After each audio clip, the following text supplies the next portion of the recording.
A 21-year-old Swedish man went to a middle school in Trollhättan wearing a leather coat along with army-looking headgear and a sword in his hand. Students thought that he was dressed for Halloween, so they asked to take a picture and he agreed. Then a teacher came out and asked what he was doing. At that point he jammed the sword into the teacher and then started chasing after the children.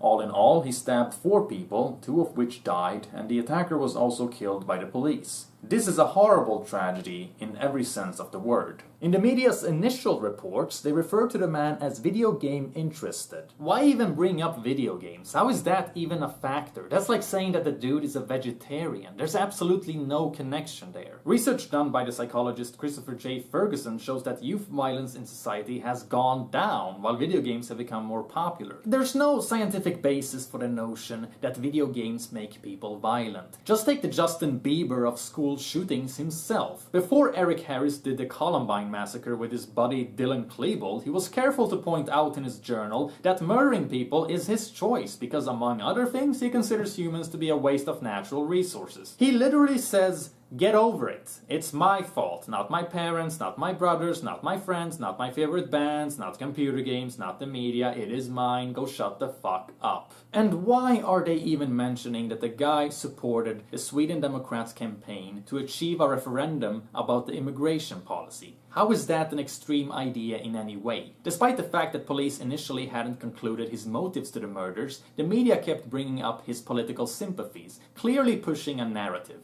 Obviously, the purpose of the media isn't to stay informed, because if it was, they'd only be reporting relevant facts, not gossip. Just look at this freaking article. This is one of the so-called legitimate news outlets in Sweden, and they detail music, movies, and clips on YouTube that the killer liked. And it's crazy how this article is structured. They list a few bands like Rammstein and Pain and say that he listened to death metal and heavy metal, and conveniently point out that he shares this taste in music with hundreds of thousands of others, basically implying that there's nothing strange going on there. Then they list a bunch of movies and draw the same conclusion there. But they start the article by lumping me, the angry foreigner, together with the leader of the Sweden Democrats, as well as a video called Nazi Generator 2015, where Jews are set afire to jolly German marching music. They write that the killer enjoyed all of these things in one huge sentence, and after this messed up thought abortion of theirs, they also mention that he was a fan of the allegedly controversial Amazing Atheist who criticizes extremist Islam. All of that without pointing out that non-violent people who don't murder share these opinions too. So when it comes to the entertainment aspect, they clarify that there's no connection there. When it comes to the opinion aspect, they don't. So I guess we should blame all Muslims for what the Islamic State is doing in Syria, since they all share the same ideology. I mean, it's all Islam. There's no nuances there. They make no distinction between setting Jews on fire and yours truly, a leftist libertarian who, among other things, sometimes offers fact-based, nuanced criticism of the immigration policy. This is so typical of the political climate in Sweden. You can't criticize aspects of the immigration policy without immediately being accused of having something personal against immigrants as individuals. Another article by a major news outlet takes the retardation even further. They say he was spreading violence on the internet, and as an example of this, they mention how the perpetrator spread hundreds of movies by a controversial American religion critic who attacks feminists and rape victims. He describes rape victims as bitches that should quit whining and move on with their lives. Forgive me for assuming things here, but I'm just gonna take a wild guess that they took the Amazing Atheist's words completely out of its context and left out some of the crucial details. While he may be occasionally crude and offensive, I sort of doubt that he's a complete jackass. Furthermore, they write that the killer expressed extreme opinions on the internet, and some of these so-called extreme opinions are criticism towards religion, showing an interest in the Sweden Democrats, and wanting to legalize marijuana. Are we back in the fucking 30s now? These high school boys and girls are having a hop at the local soda fountain. Innocently they dance. Innocent of a new and deadly menace lurking behind closed doors. Marijuana, the burning weed with its roots in hell. Smoking the soul-destroying reefer, they find a moment's pleasure, but at a terrible price. Debauchery, violence, murder, suicide.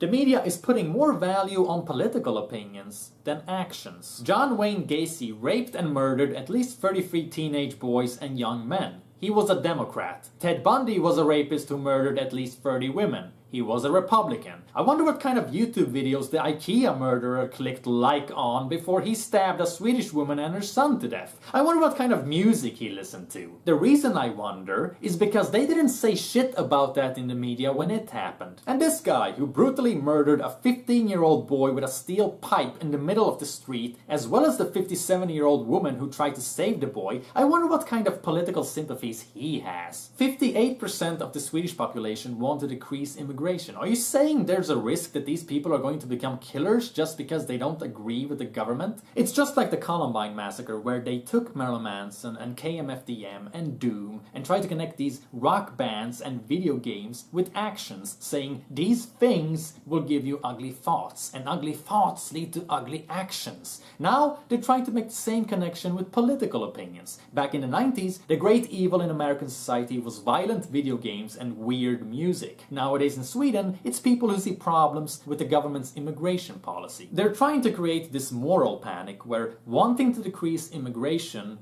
equals murder. And that's just ridiculous, considering that anybody can become a murderer no matter what their political orientation is. The past couple of months in Sweden, we've had a racist, an asylum seeker, and a guest worker commit murders. Can't we just agree that the murdering itself is the disgusting part? The first school massacre in Sweden happened in 1961. A 17-year-old got into a quarrel with an amateur boxer at a school dance. The 17-year-old went home and grabbed his gun, then returned and opened fire at the dance. 7 teenagers were injured and one of them died. Later on, the perpetrator told police he considered himself to have been influenced by the violence in cowboy movies. So that got the blame for his actions. Politicians wrote a bill to investigate the effects of movie violence, and a TV debate was held on the matter. Point being, how much should we listen to the perpetrator? If movies had such an effect, the majority of people who watch movies would be killers. So how relevant are his opinions?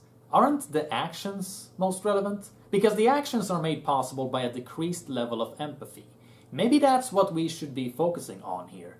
Empathy, not opinions. Because there's plenty of people who have the same opinions, but don't commit the same actions. Perhaps you should ask yourself what's keeping them from doing that. So the murderer liked one of my videos on YouTube. Well, he also had a great taste in music and video games, so what's your point? He might be a fan of my work, but I'm sure as fuck not a fan of his. Do you drink water? Well, Hitler drank water too, you know. Guilt by association is a ridiculous anti-intellectual notion. Correlation is not causation. Anybody who takes objective reality seriously knows that. And just look at the fact that this guy had 20-something friends on Facebook before the massacre, but as the media started reporting about him, his friend count dropped to 10. People want to distance themselves immediately because they want to avoid this superstitious notion that being friends with someone means being identical to them. And what's most messed up is that they had a valid reason to be afraid. Because his family are getting threats now. They had to delete their Facebook pages and turn off their phones because people are terrorizing them with horrible messages. Even the police confirms that there's a threat against the family, but they don't want to comment on the actions they've taken to protect them. That's seriously messed up. People are so fucking stupid that they actually become suspicious towards his family and friends, thinking that they are as messed up as the perpetrator. That's what happened to Dylan Klebold's parents too. They got tons of shit for something their son did when they themselves were actually great parents. But their son was a psycho and there's nothing they could do. There is a limit to how much the parents can influence someone. Jeffrey Dahmer had good parents too, but there was just something intrinsically wrong in his head since a young age. You know, not everybody whose parents get a divorce starts jacking off at the idea of sodomizing dead people. While Jeff's father pursued his chemistry degree, Jeff grew into a bright and loving child. He was very exuberant. He liked to wrestle. He liked to run around and ham it up for the camera. And he liked to play with kids, liked to get together with them, and Jeff was also an extremely curious child. he seemed to want to play with things and feel things and get to know their texture, and he seemed to be very much in tune with what's around him. When Jeff was 10, his mother was hospitalized and treated for anxiety. From there, his parents' marriage began to fail. Jeff's fascination with nature and small animals continued into his teenage years, when he became curious about what they looked like on the inside. For specimens, he collected roadkill. Riding around the country roads in Bath, carrying garbage bags, Jeff searched for carcasses. He's investigating insides of animals, and his sexuality was developing at the same time. Teenage Jeff was discovering that he felt sexually attracted only to men. But the thoughts of sex with men became interlocked with fantasies of killing another man and dismemberment. The fantasies excited him, but they were unspeakable. It's the very beginning of the media reporting which shapes people's memories of the event. That's when it's most important to be responsible with the facts. But instead, they're just gushing out wild guesses. And later, when the police eventually come out and say that, oh well, this is what actually happened, nobody is gonna give a shit because it's old news now.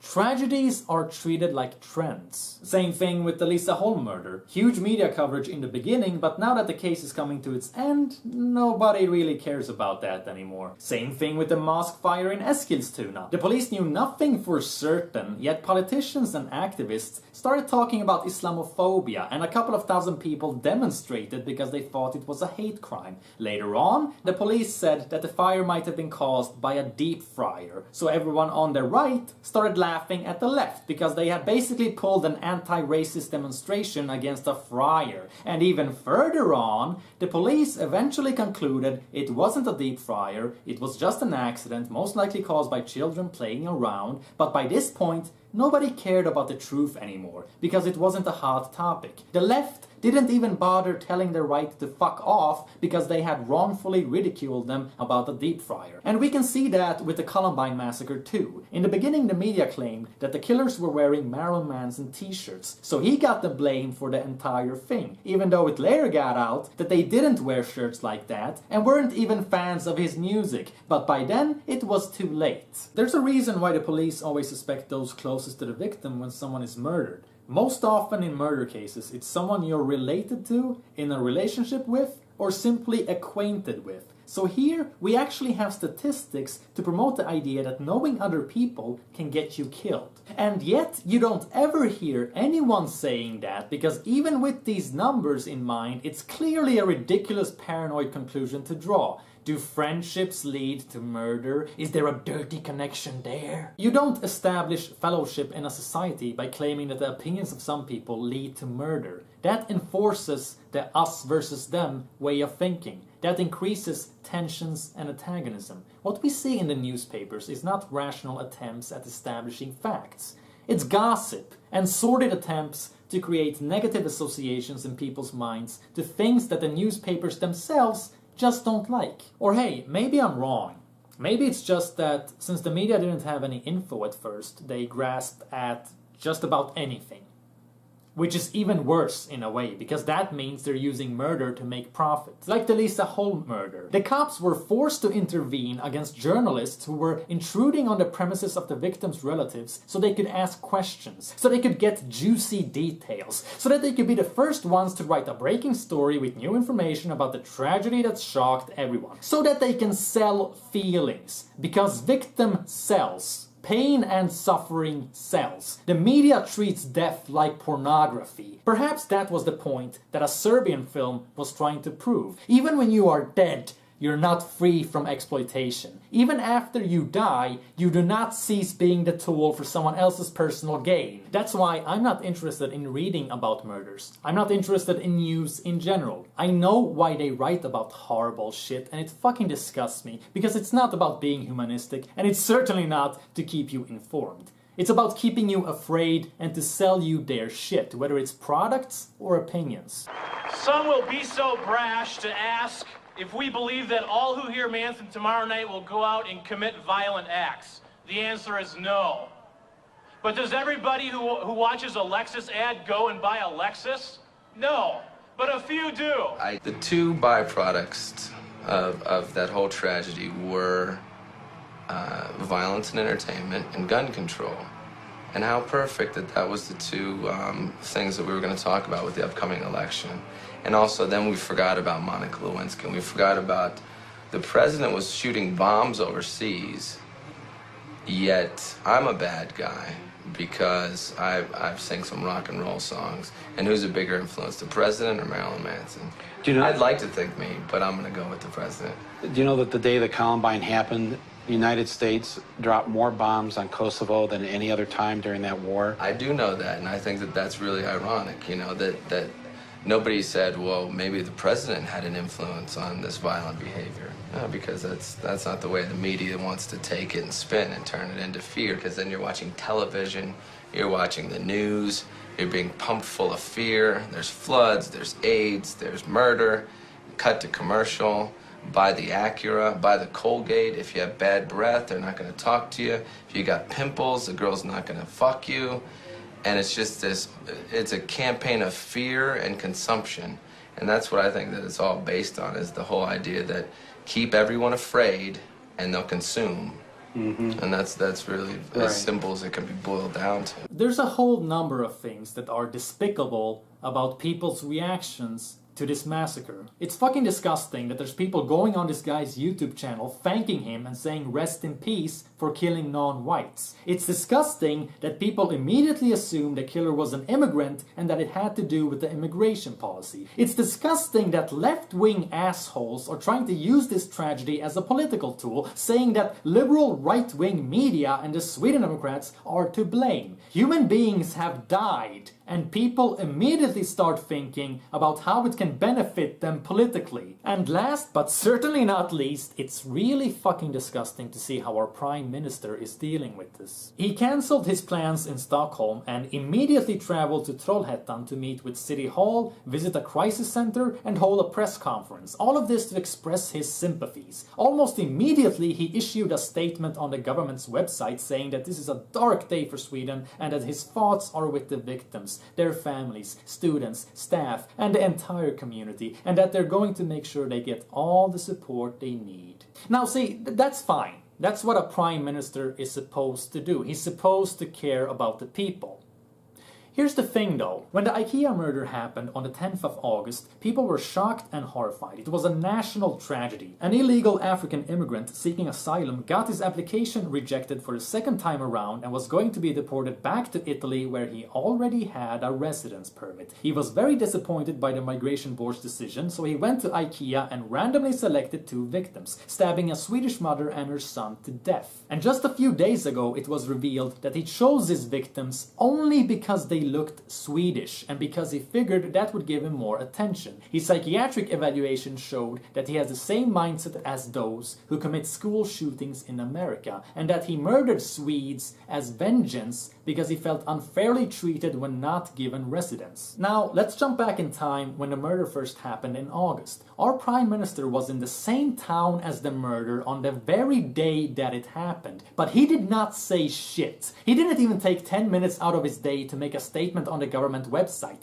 Instead, he was quiet, and 4 days later, he inaugurated an anti-racist center in Gothenburg. On that same day, he sent his industry and trade minister to IKEA with no media presence to express his support to the traumatized staff, almost as if it's some kind of secret meeting. The newspaper only found out by snooping around. 6 days after the murder, he held a summer speech. There, he finally mentioned the murder, but he only mentioned it while name-dropping other murders and while speaking in the broader context of violence in society as a whole, along with men's patriarchal violence towards women, people attacking asylum houses, and the Islamic State.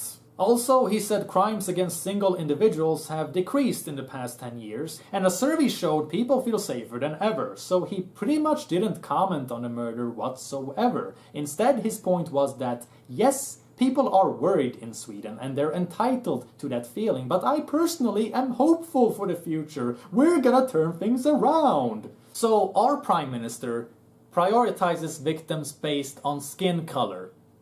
Demonstrating sympathy as a politician depends entirely on what you personally might get out of it politically and your agenda. When that mosque in Eskilstuna caught fire, he was very quick to comment and condemn the horrible atrocity and said that these type of crimes should never be tolerated. This was before the police had even finished their investigation and discovered it was just an accident, not a hate crime. Our Prime Minister couldn't care less about human lives. All he cares about is political correctness. And what did the media do when the IKEA murder happened? Well, the biggest paper in Sweden sure as fuck didn't make a big article about it in English so the whole world could read, and there was no focus on the victims like there is now with the school massacre. Instead, the headlines were saying that Sweden is safer than ever, emphasizing that lethal violence has actually gone down over the past years, and quickly shifted the focus from the victims to the poor refugee house residents who might get attacked because of this. Even though the police had no substantial reason to believe someone would pull off an attack, they still enforced police presence around 9 asylum houses in the area, just in case, quote-unquote, dark forces would try to capitalize on the situation. Also, one of Sweden's most famous comedians instantly made a video about how Sweden is safer than ever, telling people not to be afraid. I agree people shouldn't be afraid of random psycho murders happening to them personally, but this is just really bad taste. Imagine that you are a friend or relative of the victims. You see the newspapers, and you're met by these headlines. Lethal violence in society has gone down. After the knife attack, the refugees are very afraid of being attacked by racists. The suspected killer has life-threatening injuries. A woman and her son are brutally murdered in broad daylight, and the reaction from the media is to say that it's not so bad because the perpetrator was black. You know that to be true, because nobody is emphasizing how safe Sweden is right now. The police have come out and confirmed that the school massacre was indeed a racist hate crime.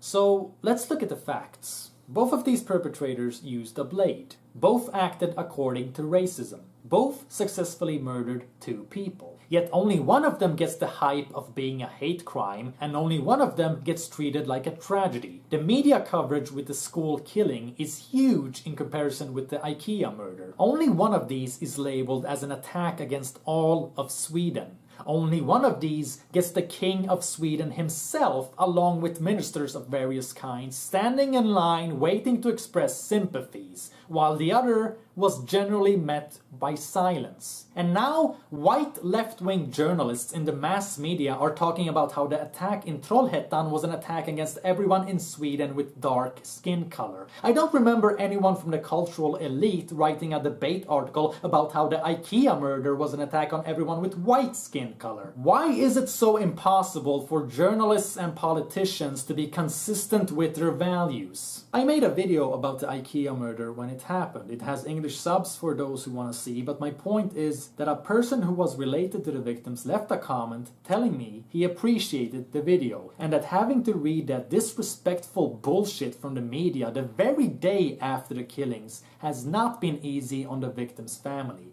His sentiment was that he would like people to start working against violence instead of so-called racism. I agree with that sentiment. It's like our politicians and media are purposely trying to start a race war. If someone isn't a racist yet, then they're probably going to become one just out of blatant defiance towards the pathetic way that they are trying to control people's thoughts, instead of just acknowledging that some horrible shit happened and it's bad. It's just bad.